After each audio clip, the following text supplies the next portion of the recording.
Welcome to Fox Soul's Black Report, your space for black news, black views, and as always, black opinions. Today is Thursday, March 3rd. I'm Seth Levin. I'm Romeo. I'm Demi Lobo. And on today's report, the committee investigating the January 6th insurrection says it has evidence that Donald Trump criminally conspired against the country. What's next? Meanwhile, the former Louisville officer who participated in the botched raid that killed Breonna Taylor cries on the stand. That's happening today. A jury acquits Brett Hankinson of all 3 felony counts. Then the grass isn't always greener, but when it is, it significantly improves children's health. The result of a new study. Plus, COVID variants continue to evolve. In fact, the latest one could be hiding out in your body already. What scientists are learning about the sneaky cells, and it's tax season. So Seahawks quarterback Russell Wilson is calculating his expenses, but just how much the NFL star spends to stay in tip-top shape, oh, it will shock you. And believe me, soulmates, we have all that and so much more. This is our voice and our truth. So let's get it.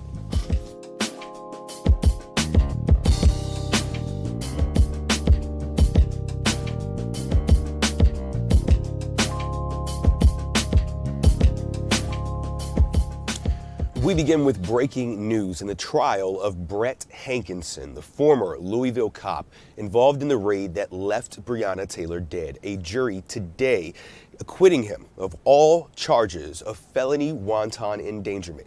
Hankinson was the cop whose bullets hit another apartment during the no-knock raid on Breonna Taylor's home. And during yesterday's testimony, Hankinson's attorney asked their client if there was something he'd like to say about that night. This is what he told the jury. That kind of shook me because, there was only supposed to be one person in that apartment, and now there was allegedly a girl dead inside, and that wasn't why we were there. Now, to be clear, no officers have ever been charged in the 2020 death of Breonna Taylor. Still is very upsetting to know that the name that rings so loudly in our heads, that weighs so heavy on our hearts, still has not gotten justice. And even in this case, where they were charged for something they did that threatened someone else's life, did not amount to anything at all. This would have been one of those cases to get it right, and it would make us feel so much more comfortable trusting the police moving forward. This could have been a case because everybody has said her name. Everyone knows about Breonna Taylor's case, and so this could have been the one case that to give this family justice and the justice that we deserve, that she deserved. This could have been a life-changing case for years to come, and still no justice, and it just really proves they're not gonna get it right. Even if they would have found him guilty, what would it have done? It wouldn't have brought Breonna Taylor back, right? The connection is there, but it wasn't directly in the situation. This is about bullets that went into a whole different apartment. And yet we have to continue to connect this with Breonna Taylor. It's a constant reminder how the police department got it wrong. It's a constant reminder of this young, beautiful black woman, how her life was just stolen away from her for the wrong reasons. And that's why it's just hard to just really take this in. Yeah, Breonna Taylor absolutely should have been here today. Yeah. The January 6th committee says Donald Trump and right-wing lawyer, they were a part of a criminal conspiracy to overturn the 2020 presidential election. The information came from a court filing released yesterday. The filing is part of an attempt to convince a judge to allow them access to emails from attorney John Eastman. Eastman is claiming attorney-client privilege. In the court filing, committee lawyers said Eastman was a part of a plot to defraud the United States and obstruct an official proceeding. That proceeding was the counting of electoral votes on January 6th, something we, of course, have known, something we've been fighting to prove. But what was interesting is this is a big deal because the January 6th committee, there are some people that have felt like they haven't heard enough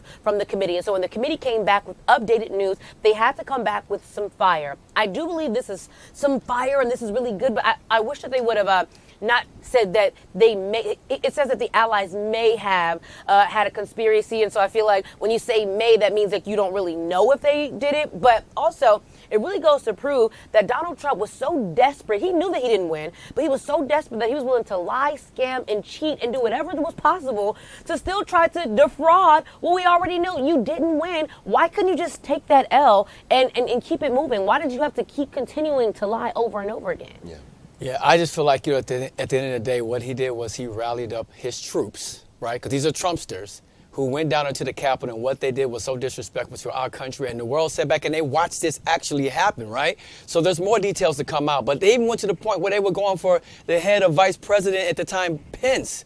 So understand, this is all led by Donald Trump. We know it. How can we legally tie it to him? There's something I feel like we're up against the clock against, because midterms are coming. We're not sure what's going to happen with all the things with the Biden administration has left on the table unsigned, right? So it could switch over to the Republican Party by midterms, and then Donald Trump could be running for president again in 2024. But if we can get to the bottom of this before that, then maybe we can prevent that. I mean, this is exactly why the former president left the White House with boxes of papers, and you know, I'm sure he tried to delete some emails, or someone did, but this is all public, federal record, and so these things are coming to light. And this email exchange where they tried to outline exactly how the vice president could have overturned the election, this is the stuff, you know, that gets debated in law school, not actually supposed to be playing out in the West Wing. This is definitely what he didn't want us to see. That is correct. All right, now the latest on the war in Ukraine. The Russian military is beginning to make progress in capturing portions of Ukraine. That progress is also creating a humanitarian crisis, which has prompted 1 million people to flee the country. United Nations officials say another 1 million people living in smaller towns are also leaving their homes. Tens of thousands are leaving Kherson, one of the country's largest cities. Meanwhile, a second round of peace talks between Ukraine and Russia officials are underway. There is now a $1 million bounty on Vladimir Putin's head, a U.S.-Russian businessman offering any Russian military officer who captures Putin, quote, dead or alive, that cash. Alex Konakian says Putin is committing war crimes in his invasion of Ukraine, and there are reports of backlash from other Russian oligarchs. Their fortunes are being hard hit by European and American economic sanctions that target them. The bounty was first posted on the millionaire's LinkedIn profile. Meanwhile, the Department of Justice is launching a task force aimed at putting a stranglehold on Russian oligarchs' money. The task force, known as Kleptocapture, will enforce economic and export sanctions that will freeze out Russia from global markets. President Biden mentioned the unit in Tuesday's State of the Union address. The task force will target efforts by oligarchs to use cryptocurrency in an effort to evade sanctions. The Department of Justice says it will use criminal and civil for 4 future methods to seize assets. Many African immigrants who moved to Ukraine for jobs and education say they remained there because they fell in love with the country. They say they seldom, if ever, had any issues with racism, but many that are fleeing the country during the Russian invasion are shocked by the treatment they received at the country's border with Poland. African immigrants have been prevented from entering the country by Ukrainian border police. Ukrainian officials deny their country is stopping foreigners from leaving. The African Union is condemning the treatment of Africans leaving the country.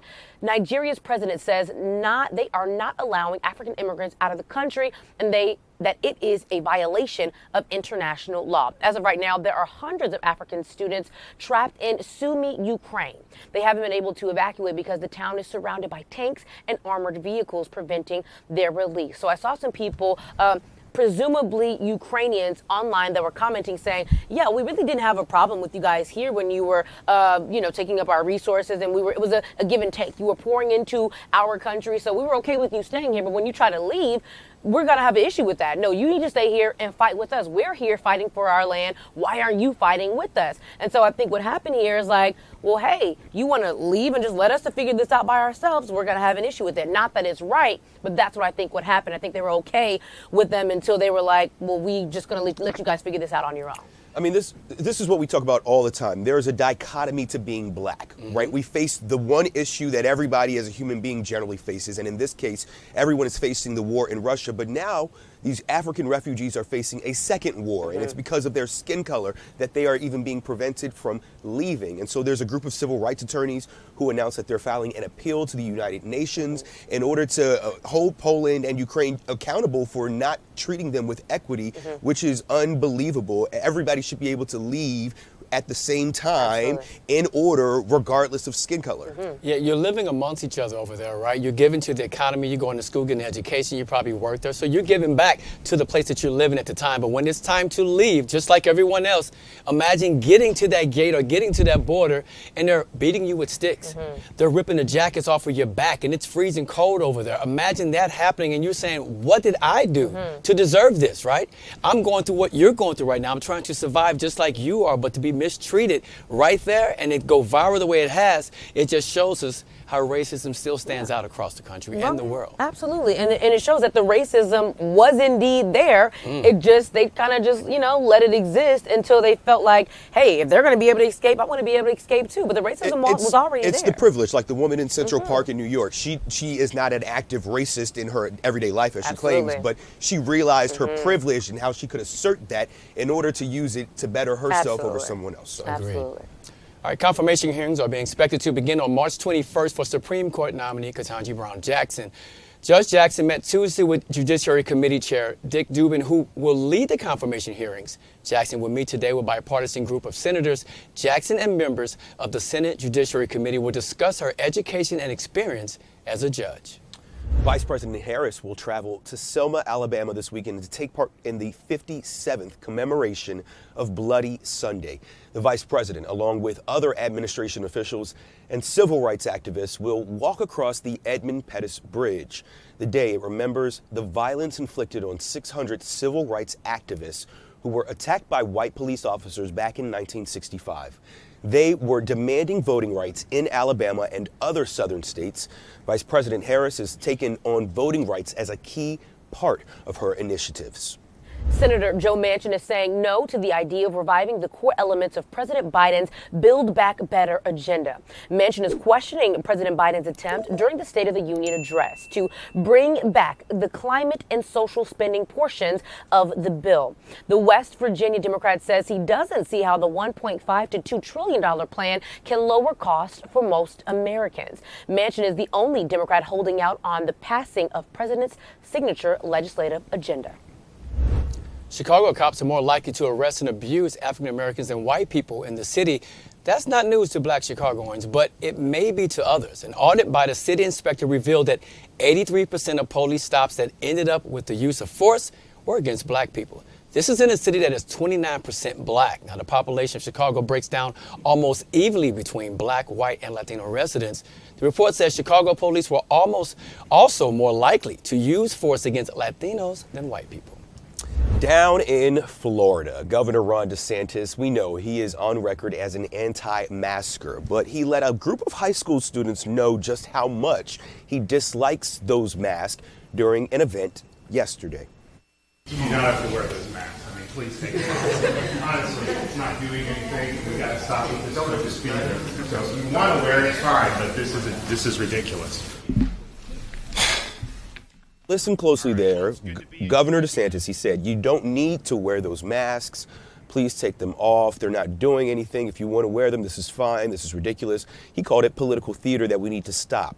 So some of the students behind him, you see a nice diverse group of young men and women there. Some of them took them off. Others kept them on. The CDC and health officials, they agree that N95 masks are the best method to prevent the spread of COVID-19.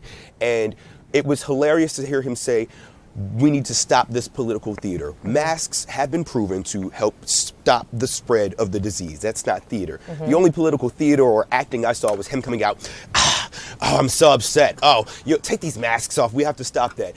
Why do that? I mean, for one, he had to know that this particular moment was going to grab headlines. Absolutely. And he is, of course, probably vying to run as a Republican in 2024. So, king of theater, in my opinion. Hey, Hamlet. Absolutely. This was for sure Shakespeare. Okay, name one. We can go on for days, but I just want to applaud the little black boy in the corner pocket. I don't know if you see him, who kept his mask on. He said, listen, if I take this mask off, my mom is going to listen, she is going to burn a hole. Okay? And so I love that little black boy. So congratulations to you, son. You are going places. But also, some of the mothers of these children spoke out against this. And one mother said something very profound. She said, I think it's hypocritical that he is raving about the importance of parents one time, about having parents, and then also telling kids to defy their parents. Because I'm sure that there are some parents that sent their child to school saying, keep your mask on. And then you have this I don't want to call him a blank here, telling the kids to do the opposite of what their parents probably told them to do. But I love that the little black boy in the corner, he said, I'm going to keep this mask on. Yeah, I applaud the little boy for doing that. But, like, how do you feel, whether you're Republican or Democratic, if you're someone where you've lost a family member? We're talking over 5 million people in Florida had COVID. We're talking over 70,000 died from COVID. So, yes, he may be trying to flex for the Republican base because he may run, but at the same time, what about considering how these people feel? They go to their dinner table and they don't have their loved ones because of COVID-19. COVID was real. He knows it. So if he wants to continue to put this show on, then that's on him. But it was not a good look at all. Not a good look, bro. Lawyers for Dylan Roof, the man who killed 8 black South Carolina churchgoers, are asking the Supreme Court to decide how to handle disagreements between the defendant and their attorneys. The issue is over mental illness-related evidence. Roof fired his legal team and represented himself at his sentencing hearing. He reportedly tried to keep jurors from hearing evidence about his mental health. Roof's lawyers say other courts in the country would have allowed Roof to keep his lawyers while making sure they didn't present evidence he didn't want. The U.S. Court of Appeals upheld Roof's death sentence back in August. This is still a story that haunts me to this day about how some black people can literally go to church wanting to seek the Lord and talk to the Lord, or whatever conversation that they wanted to have with the Lord on that day, and not able to walk out. And then to add insult to injury, you have this man making this a circus show, going back and forth, up and down. And it's kind of like, if you have mental illness, you have mental illness. That doesn't take away from what you did. At the end of the day, there's nothing, I don't feel like there's any mental illness that you can claim that would justify the actions that this man took on that day. I agree. Every level of this story is very heart-wrenching, and I'll tell you why. Yes, they settled for $80 million, but you would rather have your loved one back. Yes, it's our safe place when you think about black churches. That's where we like to go. We feel like we're safe there. And here's a young man, I believe, when he was arrested, did they not stop it so he can get something to eat on the way, right? Did they not do that for him? When does that happen for black or brown people if they're getting arrested? Sometimes they don't even make it to the jail because they end up dying on the street. So this is like, it's when we talk about this, it still hurts and it feels like it just happened yesterday. Yeah, it does feel like it just happened. It takes me back to being a child at Bible study in church with my grandmother, and I cannot imagine after a service someone raining down bullets across the church. It is still so heart-wrenching to think of what happened at Mother Emanuel AME, and those people should still be with us today. Yes. All right. There's a Northern California woman who's suspected of shoplifting, and now she is suing a police department after a police dog mauled off her scalp. Check this out. Talmika Bates, she admits that she and other people were shoplifting perfume the day of the incident. Brentwood, California police say Bates ran from a getaway car that the cops had rammed, and that's when a police canine found Bates hiding somewhere in the bushes. The officers arrested her after the dog attacked Bates, severely biting her on her head. A police report says the dog is trained to bite the first portion of body that's exposed to the animal with or without a command. Doctors, they were able to sew Bates' scalp back onto her head, but she says she wants the police held responsible and she wants the animal put down. I thought that police canines were very specifically trained, and I don't know if now we need to be talking about police reform in this manner, because these dogs can be vicious, but I never knew or have seen one before bite someone in the head. I've never seen this before either. You know, and all 3 of us have dogs, dog lovers here, that just watching this story is really troubling to know that a dog can be trained to do something so vicious because they're man's best friend, my best friend. And so just to imagine a dog just being so vicious to any kind of human being just really breaks my heart. And like you said, Seth, I don't know if we should be looking more into this about what these dogs are being trained to do when they find a person that they feel they fear or should be attacking. Well, when you think about animals, they're animals, so it can happen, right? Yes. We're hearing that he commanded twice. He said heal twice for the dog to stop, and he did not. Now, I assume when you're being trained and you work with a dog, you should know how to handle the situation if it escalates to that. So maybe he did drop the ball. I mean, do you tase the dog? I don't know what you do. Do you intervene with the situation?